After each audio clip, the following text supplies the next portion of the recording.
As we are living through a pivotal moment in world history, the shift from a unipolar to a multipolar world, anti-imperialism is at the core of this global movement. As the U.S. is at the center of this global shift, how did anti-imperialism take hold in the U.S.? Let's find out.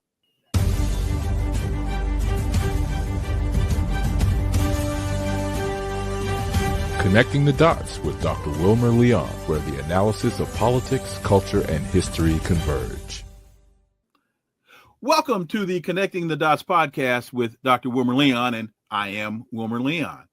Here's the point. We have a tendency to view current events as though they happen in a vacuum, failing to understand the broader historical context in which these events take place. During each episode, my guests and I have probing, provocative, and in-depth discussions that connect the dots between these events and the broader historic context in which they take place. This enables you to better understand and analyze the events that impact the global village in which we live. On today's episode, the issues before us are the shift from a unipolar to a multipolar world. How is this happening and what does it mean? As well as the developing 2024 U.S. presidential political landscape.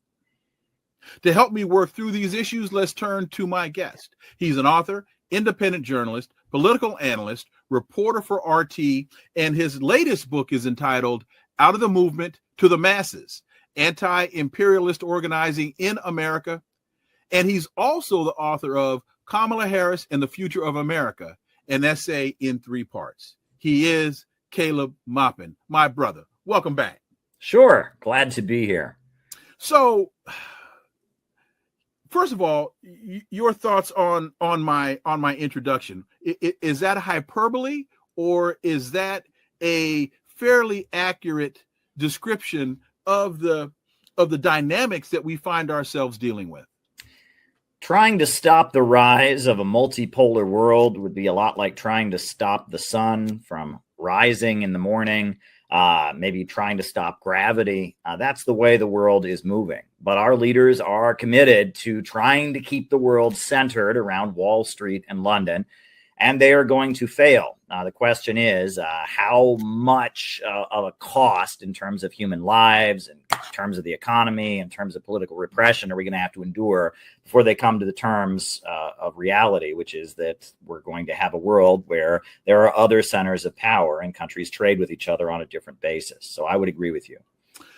And so as we look at this changing dynamic from the unipolar to the multipolar, we've got China, we have Russia, we have India. There are a number of countries that over the years have been targets of American sanctions regimes and all other types of pressure from the United States. With all of that, or from all of that, we now have the rise of the BRICS nations. We've got Brazil, we've got Russia, we've got India, we've got China, we've got South Africa, and now what about how many? I've lost track now. About 15 or 17 other countries that have joined this organization, this economic organization, which also seems to be an anti-imperialist organization. Sure. I mean, if you understand imperialism in the economic sense, imperialism is a system rather than a policy, right? Kind of layman's terms, imperialism is when one country is mean to another country or attacks another country, but we're referring specifically to imperialism as an economic system, when the world is centered around financial institutions, trusts, cartels, and syndicates centered in the Western countries that dominate the world through the export of capital, sending their corporations all over the world to dominate the economies of developing countries, to hold back economic development, to keep countries as captive markets and spheres of influence. That process whereby countries are prevented from lifting themselves up, from electrifying, from building modern education systems, developing modern industries, developing their own economies, and just kind of used to dump the excess commodities of Western Western countries and have their economy, dominated by a foreign country and foreign monopolies and big corporations from another country, from the West. That process refers to that's what I mean when I say imperialism. I'm referring to a global economic setup, and that economic setup is on its way out, and that's been pretty clear. And a lot has went on in the 20th century to kind of erode imperialism. And in the 21st century, imperialism continues to be in the decline. And there is this new economy rising around the world centered around the two Eurasian superpowers, Russia and China. They are kind of at the center, the linchpin of kind of a global network of countries, Iran, Venezuela, Cuba. But then there's even, other countries that are, willing to trade and are kind of, on the one hand, friendly to the United States, but on the other hand, are happy to work with Russia or China if they give them a better deal. The shape of global politics is changing. The world is changing. And this is just something we need to embrace. The world is not going to be centered around the West as it was for so long during the age of colonialism and since.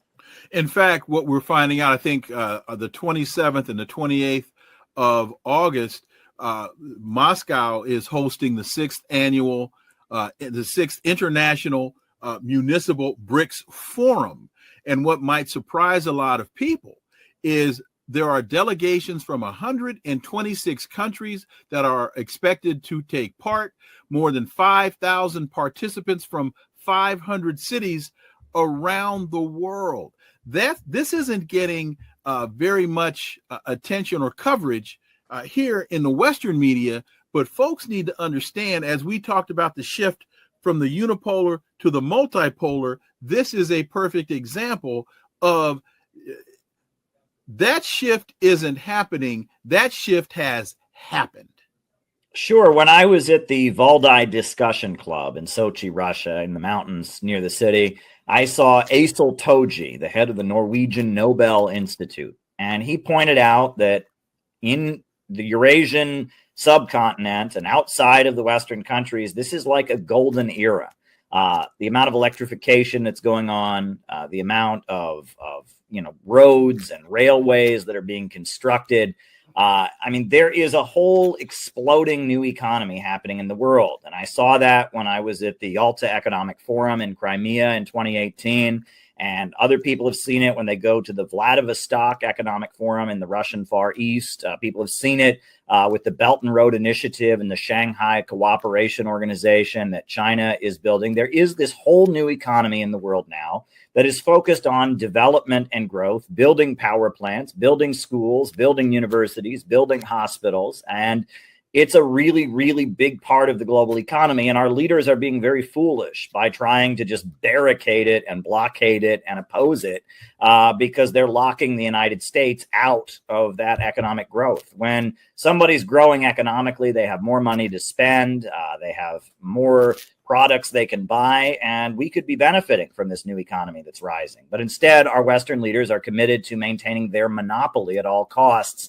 And so we are getting locked out of an explosion of growth. It's just a very, very mistaken approach.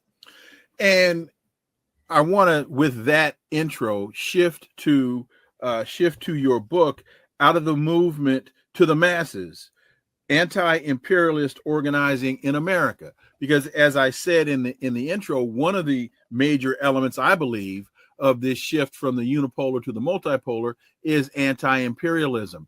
And you write in the second paragraph of your introduction, what made the Communist Party USA important was that it was the first anti-imperialist organization to take hold in the country. There were certainly anti-war organizations such as Mark Twain's Anti-Imperialist League. There had been pacifists and socialists like Eugene Debs who opposed war on a class basis, but the Communist Party USA was founded on the ideological breakthroughs of the Bolshevik Revolution in Russia, specifically the teachings of Vladimir Lenin. So I wanted to use in this book, Out of the Movement to the Masses, which is a textbook, and wanted to start the conversation with what motivated you to write this book and what motivated you to write this as a textbook. Well, it's important to understand that I think the ultimate interest of we, the American people, is in a society free from imperialism. I don't think that helping ExxonMobil and BP and Shell and Chevron dominate the global oil markets really benefits American working people in the long run. There might be some short-term bonuses, but those things are fading. And that there is a long history. Short-term bonuses such as? Well, we've had a higher standard of living, at least in the past, but that standard of living is in decline. And the future of the United States is not in this decaying Western financial system. It's in a new order where we're trading with countries on the basis of win-win cooperation. And the reason I wrote the textbook is because I wanted people to be aware of the fact that there has been a strong anti-imperialist movement in this country, and that we can learn from these struggles of the past and these organizations that existed and what they achieved as we figure out in our time how we can build an anti-imperialist movement to rescue our country from the nightmare of the emerging low-wage police state and the drive toward World War III. And I mean, really, you don't have anti-imperialism as we understand it, right? You don't have the rise of Russia and China. You don't have the BRICS. You don't have any of that without the Bolshevik Revolution of 1917. That was a pivotal moment. That was a country that, broke out of the Western imperialist system during World War I and started on an independent course of development. And, it came out of, the Bolsheviks started out as part of the Marxist movement. Marxism was the ideology of the labor movement, right? The worker versus the employer. But there was a division in the labor movement, increasingly between wealthy, labor union bosses and higher paid skilled trade jobs that increasingly became supporters of empire and supporters of their country, colonizing, countries in Africa and countries in Asia, et cetera, and the lower levels of the labor movement, of more oppressed workers. The American Federation of Labor, the AFL, was the big labor federation in the United States. And the people who started it, like Samuel Gompers, they were socialists or Marxists, but they were not anti-imperialists. And by the time World War I came along, the AFL was a union that largely was for whites only. Most of the unions that were part of it banned black people from joining, banned people not born in the United States from joining, banned people who did not speak English as their first language from joining.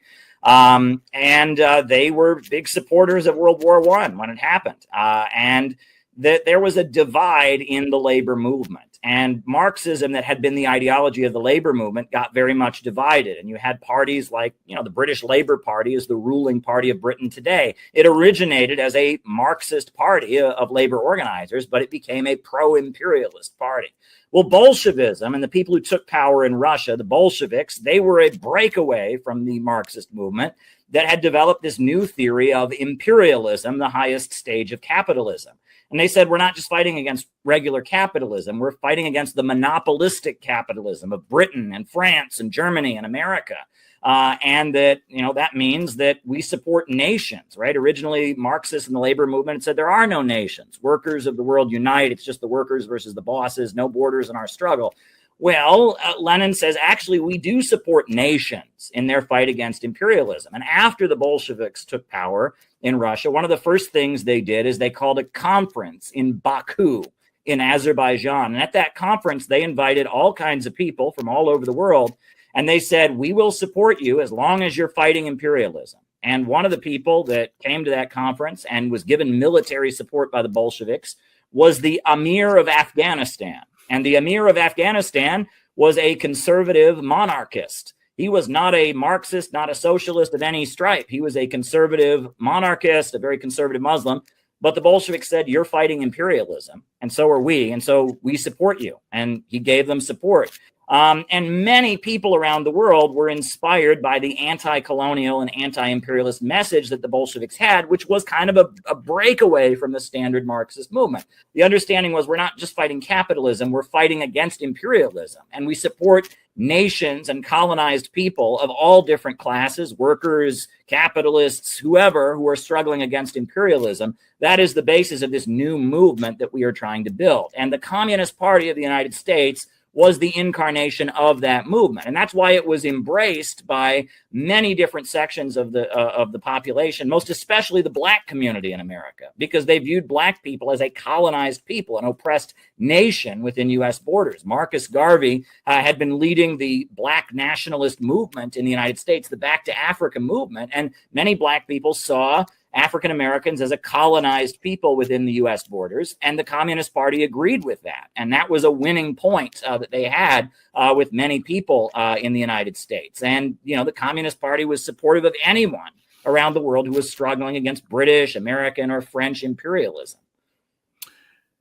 And as we look at that history and we bring it forward to the current moment and the Russophobia that we find ourselves subjected to, I submit, and please, if I'm wrong, correct me, that one of the things that's at the crux of this Russophobia is the fact that America is an imperialist nation and a neo-colonial power, and Russia has, the Soviet Union and then into Russia, has been anti-imperialist, anti-colonialism, which is one of the reasons why we find now Russia gaining so much traction with countries on the continent of Africa. Well, I got to tell you, just a few weeks after the special military operation in Russia began a couple years ago, I was in New York City with 10 or 15 of my friends, and we were marching around with American flags and Russian flags, chanting, "Russia is not our enemy. Russia is not our enemy." And we chanted this in Union Square, and then we went up to Grand Central Station. We marched around Grand Central Station chanting that. And while we were doing that, we got thumbs up from a lot of different people. Now, many people did not agree with us, but the people who did give us thumbs up, many of them were people that were not from the United States. New York City is a big, international center. You have the United Nations that's there. You have Wall Street that's there. And I would say the majority of the people who gave us thumbs up and gave us support were from the continent of Africa. They were people from West Africa, from Nigeria. They were people from South Africa. And that, the economy of Africa is very tied in with the Russian economy. And Russia provides fertilizer to many countries. Russia has partnerships with many countries to help them develop their state-run mining industries or their state-run oil and natural gas industries. So support for Russia on the African continent is widespread. Now, this doesn't match the narrative of liberals. Liberals would have us believe that Russia is a white supremacist country, and that's why they rigged the elections in 2016 to get white supremacist Donald Trump elected. And that just does not match reality. The Soviet Union, which modern Russia is built on the foundations of, the Soviet Union was the best friend of anti-colonial and liberation movements on the African continent. And those relationships still exist. When I was in Russia, I sat down with people from various African countries. I sat down with people from Namibia. Well, the ruling party of Namibia is the Southwest African People's Organization, which was a Soviet-aligned, Soviet-funded organization that fought for Namibia to become independent. The ruling party of South Africa, the African National Congress, was armed and funded by the Soviet Union. If you go to Ghana, right, the man who created modern Ghana was Kwame Nkrumah, who was a big friend of the Soviet Union and called himself an African socialist and developed his own interpretation of the Marxist philosophy that was specific to the African continent. There was Julius Nyerere. There was Gaddafi, who built, Libya into the most prosperous country on the African continent. There are just so many examples of how Russia is intimately tied in with the struggle against colonialism on the African continent, with the struggle of African countries to pursue their own course of development. And that is rooted in the foundation of the Bolshevik Revolution and the Bolshevik ideology, which I will emphasize was a break with the standard Marxist view. Marx, himself, he believed that the first communist revolution would happen in Germany, and it would be the European countries that had the communist revolution first because they were the most advanced. And it was Lenin who came along and said, well, actually, that's wrong. The center of revolutionary energy is going to be in the colonized and oppressed countries of the world. And the working class in the imperialist homeland is largely being bought off. And it's going to be the division between what we now, some academics talk about the global north and the global south. It's going to be that division that brings socialism into the world. And that is kind of the defining aspect of what Lenin taught. And as much as the global anti-imperialist movement is not explicitly Marxist-Leninist in the Soviet sense, they don't exactly follow that Soviet ideology. That understanding of imperialism and what happened in the 20th century with the Soviet Union, with later the Chinese Revolution, the Vietnamese Revolution, the Cuban Revolution, all of that laid the basis for what exists today. And that understanding is important. And that's why I wrote this textbook. And to your point about all of these myths and stories and fictions about Russia being involved in our election and all of this other foolishness, Mark Zuckerberg just wrote a letter to Jim Jordan saying that he apologizes for having purged stories from Facebook regarding the Hunter Biden laptop and some of the other stories, because he has now come to understand that that whole narrative was not Russian propaganda, as the FBI had told him. He now has come to understand that those stories are true. And I bring that up just as one data point to demonstrate how so much of this rhetoric that we've been hearing, so much of this propaganda that we've been hearing about China being involved in our elections and Russia being involved in our elections and Iran. Mark Zuckerberg, the head of Facebook, just sent a letter to Jim Jordan laying all this out, that it was BS. It was a fiction created by the FBI. Caleb Maupin. Well, we've been through this before. Right after the Russian Revolution, just a few years later in London, in Britain, there was a scandal called the Zenovia Letter. And the British people were told, oh, my goodness, the Russians are meddling in our elections. They're trying to get the Labour Party to win the election. And Lloyd George, who was the conservative military leader, was playing up the idea that the Labour Party was being funded and supported by Russia. And they held up this piece of paper they said was the smoking gun. It was the proof, the Zenovia Letter, this letter supposedly from the Russian government official of Zenovia to the Labour Party. Well, it was later proven to be a complete hoax. It was fake, right? But that was happening back in the 1920s, and we've been through this over and over and over again. When Henry Wallace ran for president, he was the vice president under Roosevelt, and then when Truman was president, he ran against the Democrats as they became a pro-war party, the party that was leading us into the Korean War, et cetera. He ran as an independent candidate in 1948, and they claimed his campaign was a big Russian conspiracy, and it was a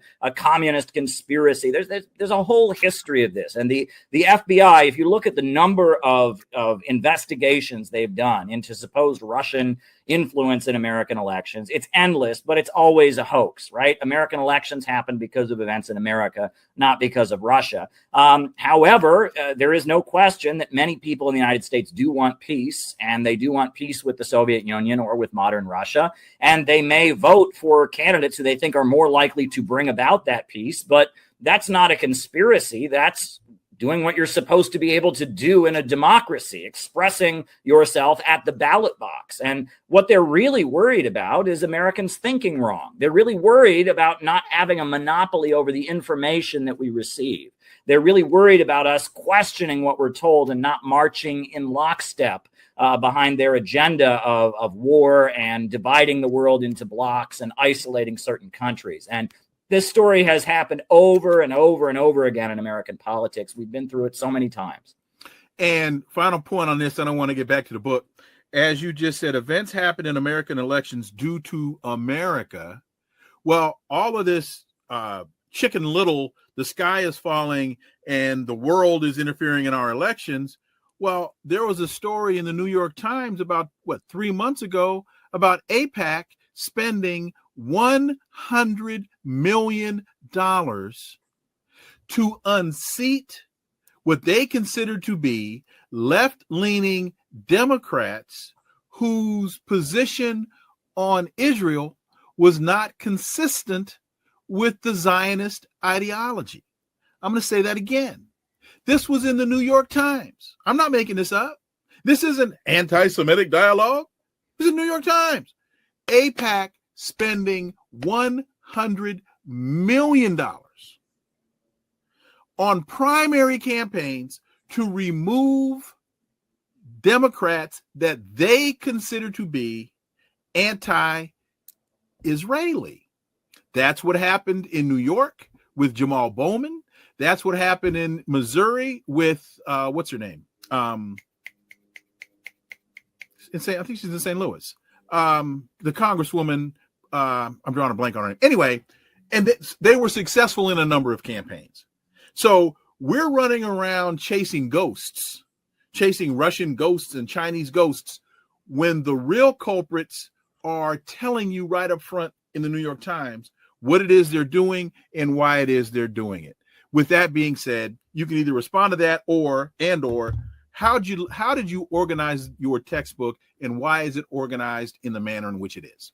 Well, I went over like case studies of 3 different anti-imperialist movements or organizations in the United States. I started with probably the most successful, which was the Communist Party of the United States, which at one point, had a huge amount of influence. During the Roosevelt administration, they entered an alliance with Roosevelt. And in the late 1930s, the Communist Party controlled 2 of the city council seats in New York City. They had a very close ally in the U.S. Congress representing Harlem, named Vito Marcantonio. They also had a member of Congress in Minnesota who was their friend and ally and read their newspaper into the congressional record. They had meetings at the White House with President Roosevelt on multiple occasions. Members of the Communist Party or the Young Communist League were brought to the White House to meet with Roosevelt. And they led the CIO, the Congress of Industrial Organizations, which was a new labor federation they had created as an alternative to the American Federation of Labor. And they were a very influential group in the labor movement, among intellectuals, in Hollywood, and they put forward an anti-colonial, anti-imperialist message, and their successes are worth studying. There were certainly mistakes that were made, and they were very brutally crushed by the FBI in the aftermath of the Second World War with the rise of McCarthyism, but they're worth studying.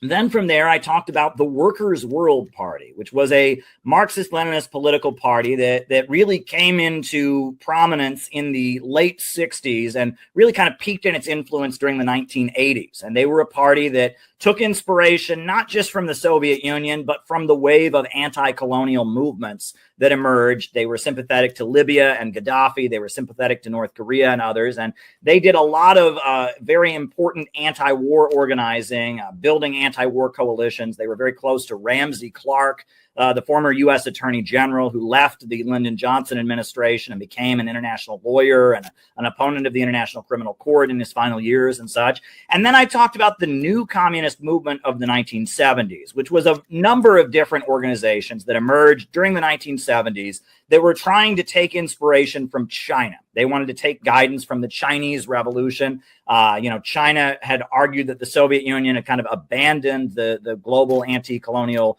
anti-imperialist struggle. They felt it was holding back revolutionary forces, but China was at that point presenting itself as a bastion of anti-imperialism. And so there were a number of new political parties formed during the 1970s that modeled themselves on China. And all 3 of these case studies, all 3 of these groups made big mistakes, but also had big successes. The most successful was the Communist Party prior to it being crushed by the FBI during the McCarthy period. All of them had big successes and were able to do big, important things. And I studied all of them. And then from there, the 4th chapter talked about divisions in the ruling class. And, why is it that we see at this point, we're seeing a big all-out fight between Donald Trump and those who oppose him. And, when you talk about the Watergate scandal and you talk about the assassination of John F. Kennedy, what was really going on behind closed doors? And then in the final chapter, I tried to kind of take from all of that, what we could take and what we could learn when trying to build a movement in our time. One thing I made a point of doing in the book is that every chapter is accompanied by a number of original texts from the period discussed. I have a number of texts from the Communist Party, from the Workers' World Party, from the new communist movement of the 1970s, so that we can hear from the horse's mouth, so to speak, what these people were preaching and what they believed as they were building their organizations. So how does this history, how relevant is this history? You just mentioned Donald Trump. How relevant is this history to where we find ourselves today with our politics? I would argue it's extremely relevant. And if you look at Roosevelt and who opposed him, and if you look at, the Kennedy assassination, and if you look at the Watergate scandal, there has always been a divide among the American elite between, what you can call the Eastern establishment, the ultra rich, the ultra monopolies, the Rockefellers, the DuPonts, the Carnegies that are now at this point aligned with Silicon Valley, the tech monopolies, Bill Gates and Jeff Bezos and others. There's always been a divide between these entrenched ultra monopolies and a lot of lower level rich people who are not part of the club and feel that those entrenched monopolies are kind of rigging things against them. And I quote, there's a very good text called The Anglo-American Establishment by Carroll Quigley that talks about this divide. I think he was one of the first people to talk about it. But then from there, you also have a great book by Carl Oglesby called The Yankee and Cowboy War. That talks about this and specifically applies that analysis to what went on with the Watergate scandal, with the assassination of JFK and the political crisis of the 1960s and 70s.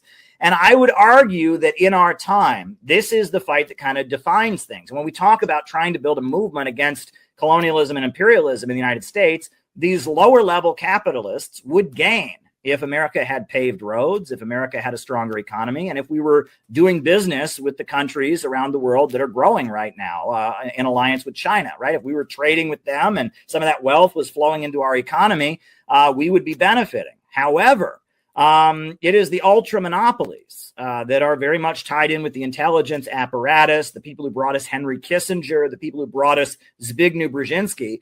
They are determined to keep the United States at the top and keep Western imperialist, this financial system at the top of the world at all costs, even if that means kind of, playing a long geopolitical game. And if it means dramatically decreasing the standard of living and kind of collapsing the domestic economy of the United States. And so when Trump talks about America first and his supporters rail against globalists, this is really what they're getting at, is the lower levels of capital are fighting against the Eastern establishment. And that creates an opening for those of us who want to build an anti-imperialist movement in this country to intervene. And I talk about that. And unfortunately, it seems like, really since the 1970s and since kind of the end of the 1960s and 70s political upsurge, much of the left has kind of just deteriorated into being the foot soldiers of that Eastern establishment. They see those lower level capitalists as being the most hawkish and warlike, as being the most anti-union and the most authoritarian.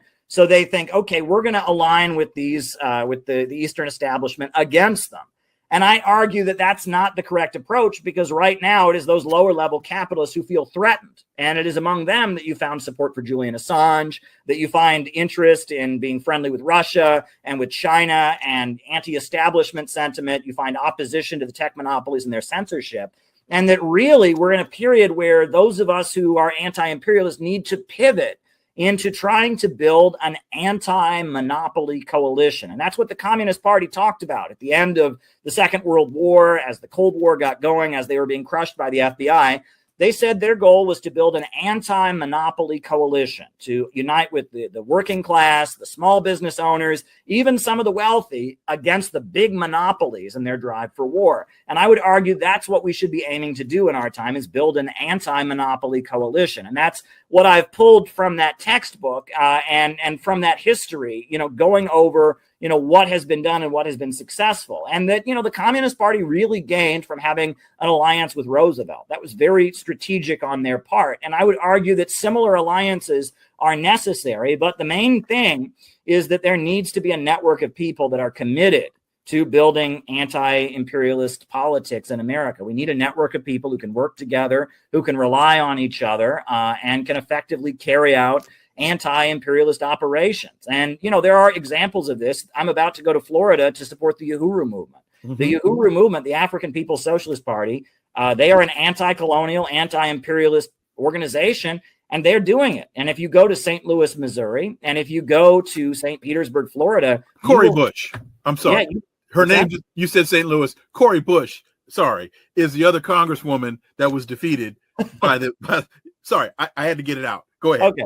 But you will see the huge community centers that they've built, the farmers markets that they've built. I mean, that they have built a base among, the African American community in these two cities where they are providing services to people while teaching an anti-colonial, anti-imperialist ideology. Now, I don't necessarily agree with their entire approach on everything, but I see why they're being targeted, because they are laying the foundations of building a broader anti-imperialist movement. And what they are doing is a great model to look at. They are building a base among the population. The title of the book is Out of the Movement to the Masses. Like, I've been going to anti-war protests and I've been going to socialist and communist spaces, and very rarely did I ever encounter the African People's Socialist Party.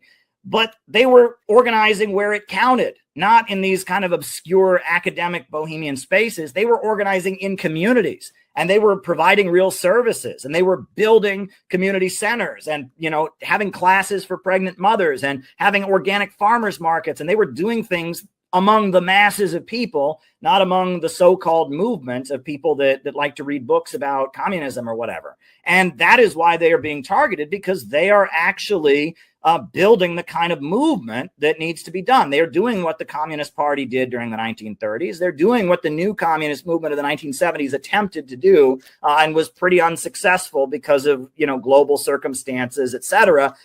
They are doing what needs to be done to build a real anti-colonial movement. And that's kind of what I'm urging in the text, is we have to have a reevaluation, and we have to figure out how we can reach the bulk of the American people and not confine ourselves to kind of left academic and intellectual spaces. Is it too simplistic when you look at this battle between the elites, is it too simplistic to categorize it as the financialists versus the industrialists? Yes, it's a little bit too simplistic, because there is a lot of financialization, right? A lot of the lower levels of capital they're concentric circles. Yeah.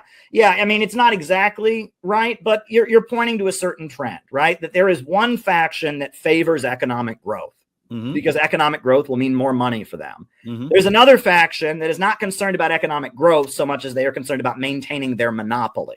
And in order to maintain their monopoly, they need to slow down growth around the world, and they're actually pushing degrowth or slow growth economics. So that's probably the primary divide, is pro-growth and anti-growth, right? You would think that every businessman would be pro-growth, but the ultra monopolies that are heavily involved in finance, at this point, they are blatantly talking about degrowth as a way to stay at the top. In fact, one of the ways that they maintain their position is through consolidation. One of the ways that the banks control their monopoly is by buying smaller banks and bringing that's just one example. Sure. I mean, we live in a time where at the end of the day, the issue is technology, is that it is human labor that creates all wealth, right? It is only human labor that creates value at the end of the day. And it is the value that workers create that lays the basis for the profits that capitalists can make, et cetera. And we are in a period where the technological revolution is reducing the role of workers at the assembly line. There's a lot of jobs that are no longer in existence because of technological advancement. And in a rational society, that would be great. But in our society where profits are in command, that's leading to an economic crisis. Great example is self-driving cars. Self-driving cars should be a great thing. It should be great that this job called driving, this chore, this human labor of driving cars is no longer necessary. But if they introduce self-driving cars, you would immediately in this country have millions of truck drivers unemployed, millions of Uber drivers unemployed, millions of traffic court employees unemployed. You would have riots in the streets. And Andrew Yang talked about how if, self-driving cars came to the United States, we would have a society-wide crisis of unemployment and chaos like we've never seen. How is that rational? Why should technological advancement lead to greater poverty? And that is the problem that we are facing. Human creativity and brilliance has outstripped the narrow limits of production organized to make profit. We need a rationally planned economy so that economic growth can continue and technological advancement leads to greater prosperity for all. And, if you want China. Yeah. And China, by controlling Yeah, by controlling their economy and by having the state assign credit based on their 5-year plans and having, state-controlled tech corporations that are in line with the Communist Party's vision, they're able to continue having growth despite having technological advancement. And that's ultimately what we need to have. And that is what Marx wrote about. One of the writers I quote extensively from is a brilliant thinker from the new communist movement named Nelson Peary. And his autobiography, Black Radical, which is very good, talks about his involvement in the Communist Party and then getting kicked out of the Communist Party and FBI infiltration of the Communist Party and then starting the Communist Labor Party during the 1970s, but also his very important book that he published before he died, I believe in 2004, called The Future is Up to Us, which really gets into this contradiction of technology leading to impoverishment. And he's saying this like during the Bush administration, before AI, before any of what we're saying now. He's laying out how this is going to lead to a big economic crisis that's going to necessitate a new economic system. Nelson Peary is a brilliant thinker who had this kind of understanding. I also draw from Fred Goldstein, from Sam Marcy, from some of the other writers who said the same thing. But this has always been kind of the understanding, is that technological advancement should not lead to impoverishment. It should lead to greater prosperity. I often quote, there's an old story called the coal miner's riddle. The coal miner, he's sitting in his house with his son. The son says, "Father, why is it so cold in the house?" And he says, "Because I can't afford to buy any coal." And he says, "Well, why can't we afford to buy any coal?" And he says, "Because I lost my job at the coal mine. I was laid off." And he says, "Father, why were you laid off from the coal mine? Why did you lose your job?" He says, "Because there is too much coal." That's capitalism, but that's not rational. It's poverty created by abundance. I keep hearing our politicians talk about a housing shortage. Have you heard this? A housing shortage in America. There's no housing shortage. I live in New York City. There's 4 empty apartments for every homeless person. There's millions of empty houses. There's no housing shortage in America. There's a shortage of affordable housing because we have a irrational economic system. BlackRock bought up a lot of the housing stock, and instead of putting those houses back on the market, they held those homes off the market and then put them out for rent. So in many instances, it's not a matter of, $25,000 credit to those first-time home buyers, allegedly to lower the price of housing or to make housing more affordable. No, all that's going to do is raise the price of houses by $25,000. What you need to do is get that housing stock that BlackRock has bought up and put that on the market, make that available. Because if you look at the Econ 101 supply and demand, you put more houses on the market, chances are the price of houses is going to decline. Absolutely. Absolutely. When we talk about imperialism and we talk about anti-imperialist movements, one great example is the situation with Yemen, right? Yemen right now, this is one of the poorest countries in the world. And right now, this country, it has a big movement called the Houthis or Ansar Allah. They're shaking the world. But if you go and listen or read the sermons of the founder of the Houthi movement, Hussein al-Houthi, what he's fighting for is economic development, because he points out that Yemen is one of the poorest countries in the world, but yet it has a huge amount of oil. It has a huge amount of arable land to grow food, but the people there are very, very poor. And the Houthi movement that is now at this point stopping ships in the Mediterranean and standing with the Palestinians and sending drones to the Indian Ocean and just shaking the world. That was a movement of very, very poor people in one of the poorest countries in the world that demanding to take control of their natural resources and take control of their economy. My understanding of imperialism and such very much had a lot to do with the fact that in 2015, I participated in a humanitarian mission attempting to deliver medical aid to Yemen after, the upsurge of 2015, when the Houthi movement and their revolutionary committee took power. I went on a ship from the Islamic Republic of Iran with the Red Crescent Society, and we tried to deliver medical aid to Yemen, and we were blocked in doing so. And reading about this anti-colonial movement that was formed in Yemen, a very religious Shia Muslim movement, demanding economic development, demanding taking control of their resources. Reading about that was very inspiring in, the aim of building an anti-colonial and anti-imperialist movement in the United States. And now to see what the Houthis are doing as they're blocking ships to support the Palestinians, as they're withstanding U.S. attack. I mean, this is a movement of impoverished people fighting for their economic development and fighting to build a new country. This is a mass anti-colonial movement that is worth studying. And the fact that they align themselves with Russia and China, they're not blocking ships from Russia, they're not blocking ships from China, they are blocking ships from Israel and any country that trades with them. That kind of shows you that this global anti-imperialist movement that is about mobilizing millions of people to fight for their rights, this global anti-imperialist movement has a real strength. Let's shift now to the 2024 presidential election. We've come out of the Republican convention. We've now come out of the Democratic convention and the Democratic Party convention.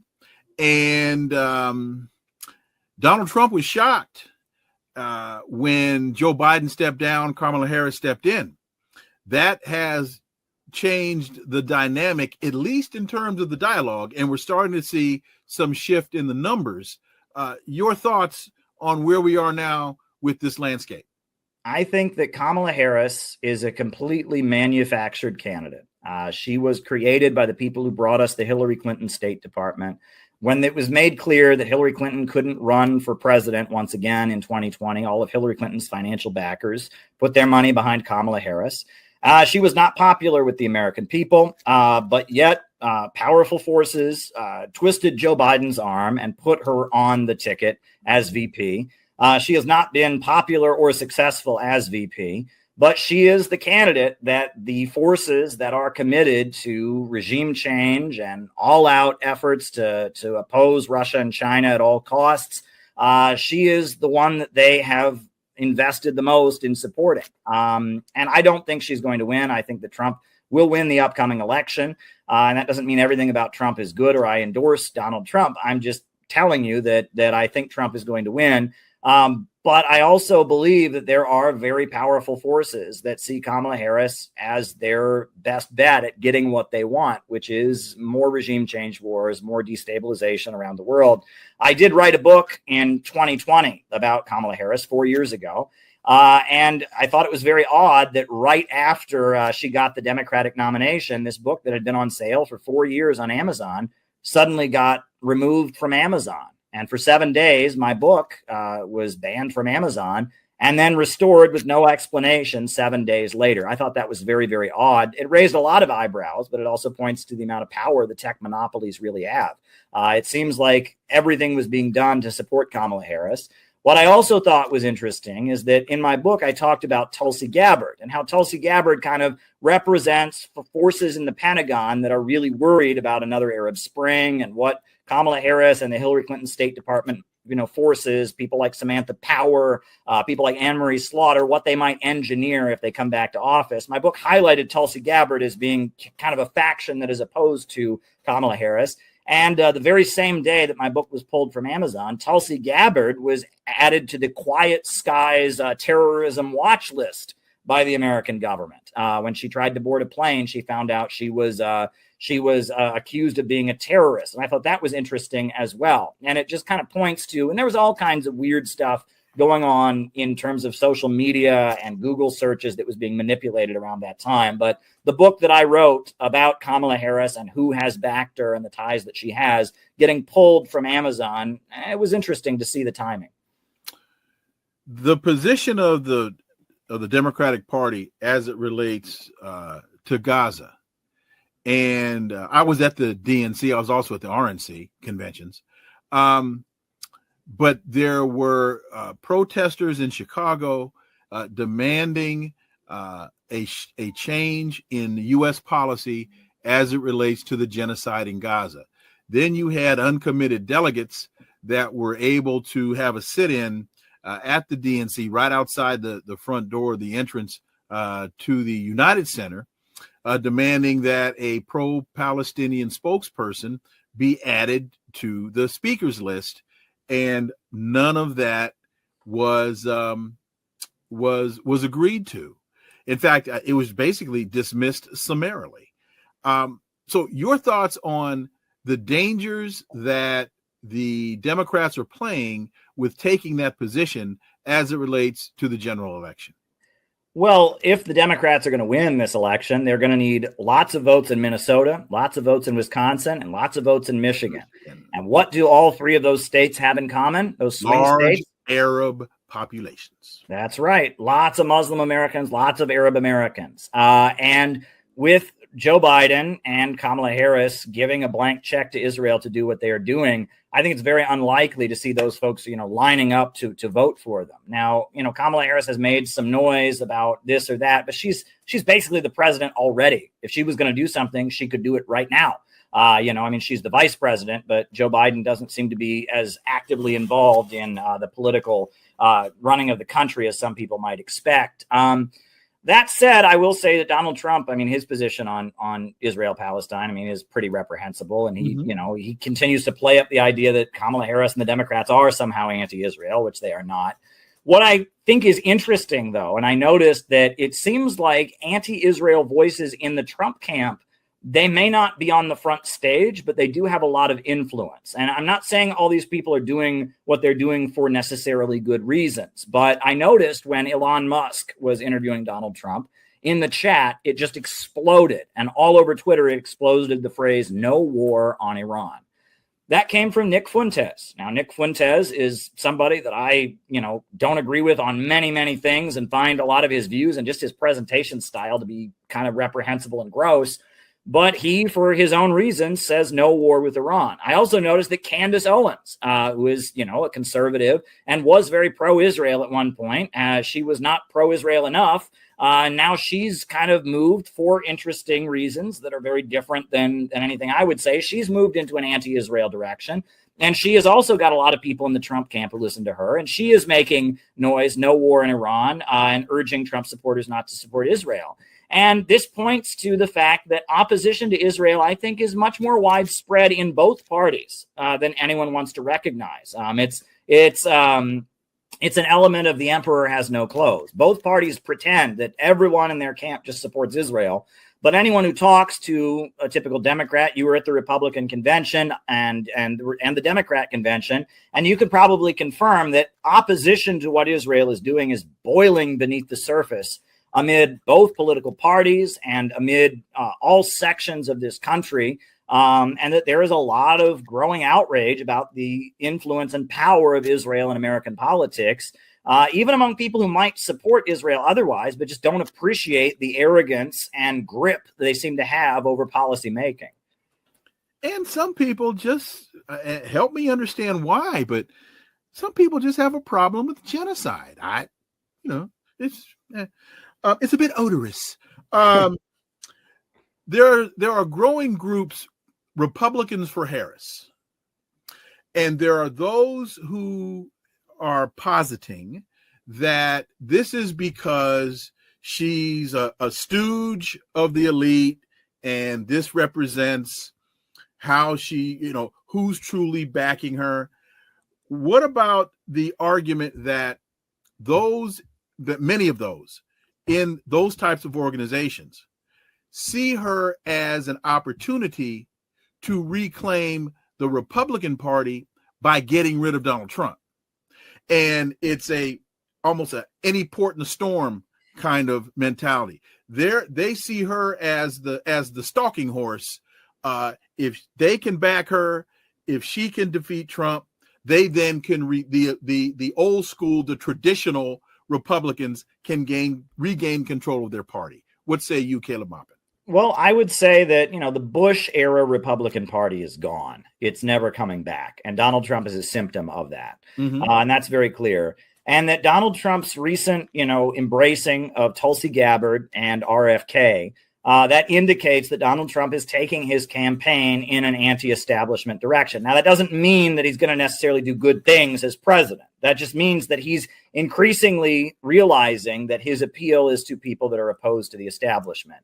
And I think that means the establishment is going to fight him a lot harder. There's no question about that. And that, there are your regular, traditional, neoconservative Republicans. My country, right or wrong. If you don't like it here, move to some other country. Support, the military, support the wars, support, America, dominating the world and showing the world about our great American way of life.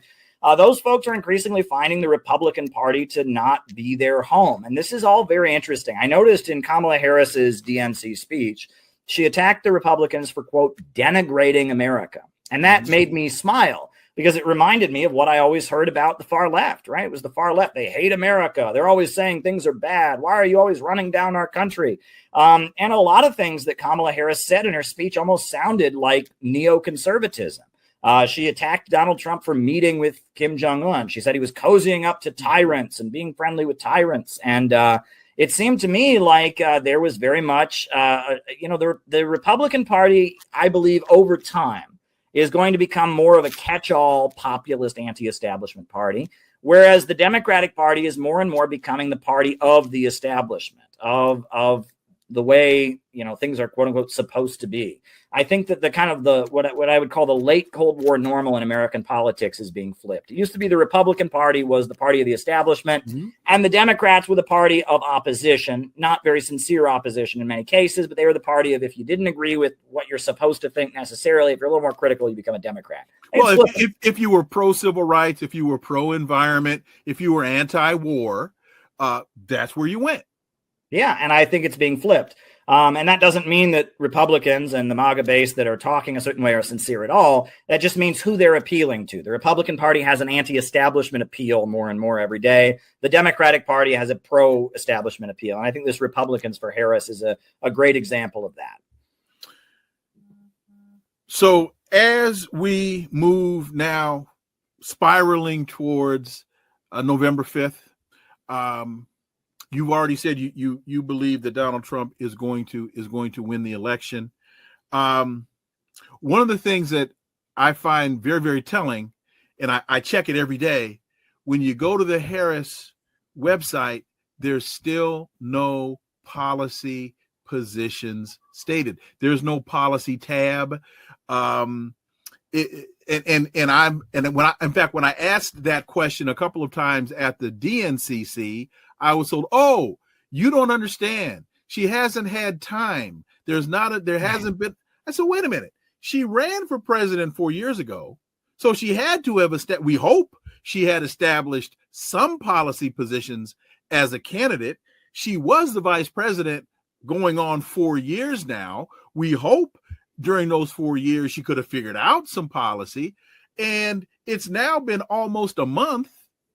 You can't tell me that she couldn't pick up the phone and call a bunch of people in the room and say, 'Hey, I need policies on education, on defense, on the economy, on these 5 positions.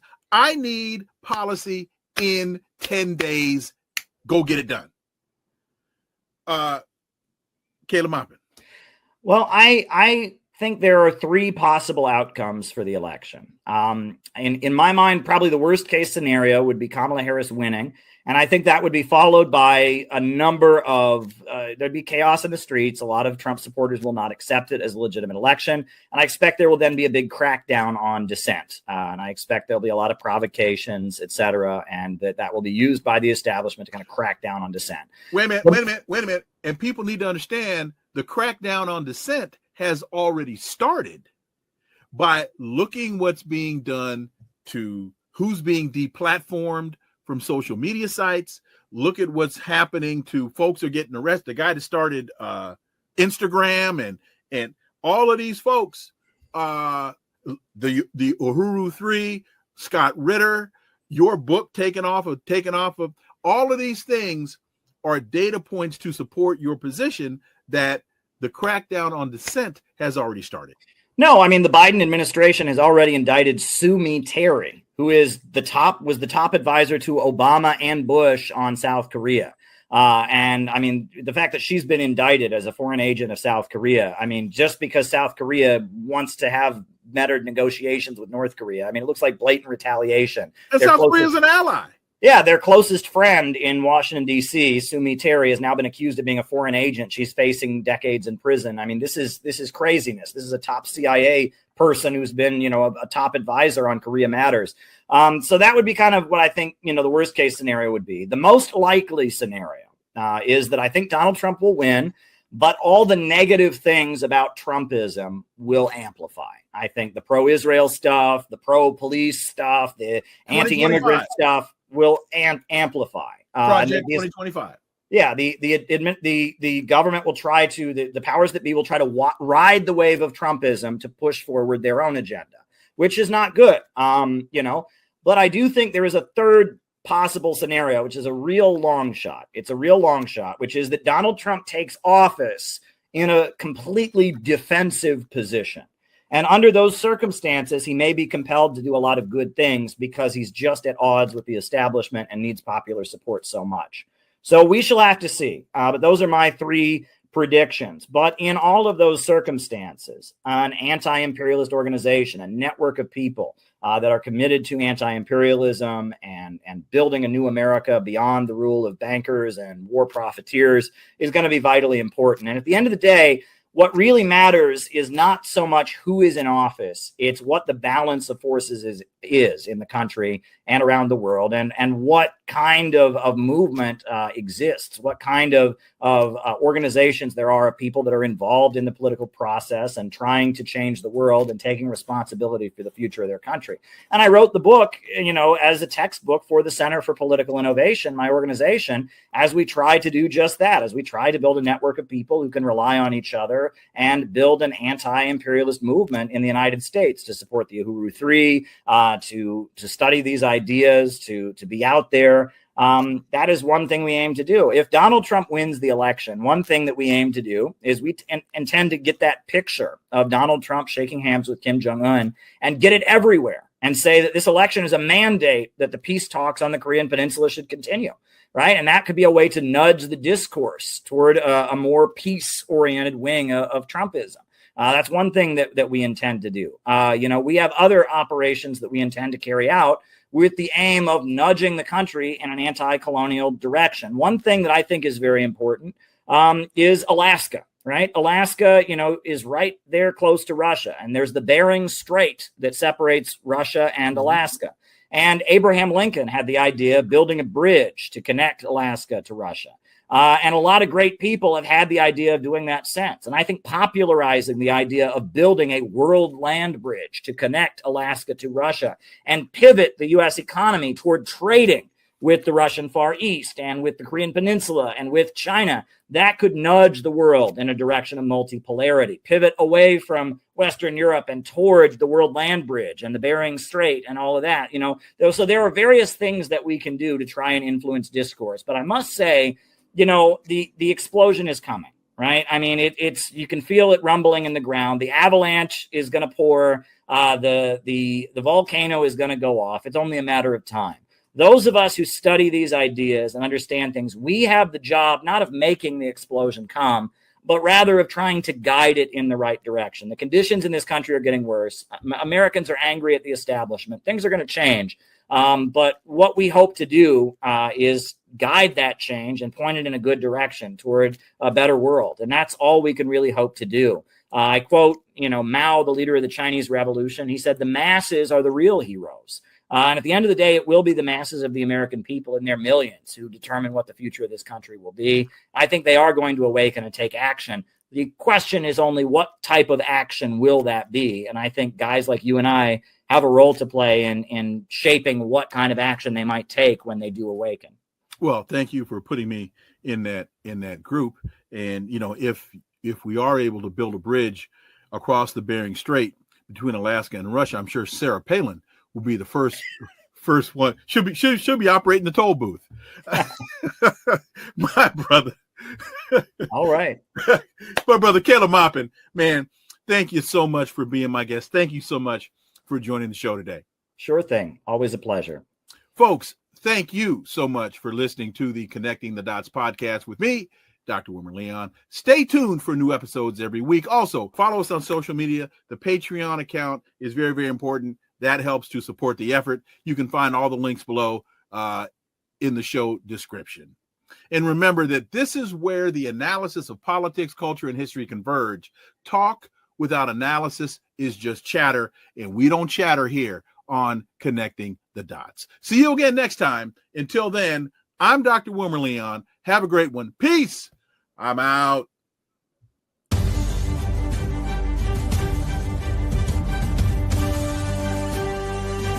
Connecting the Dots with Dr. Wilmer Leon, where the analysis of politics, culture, and history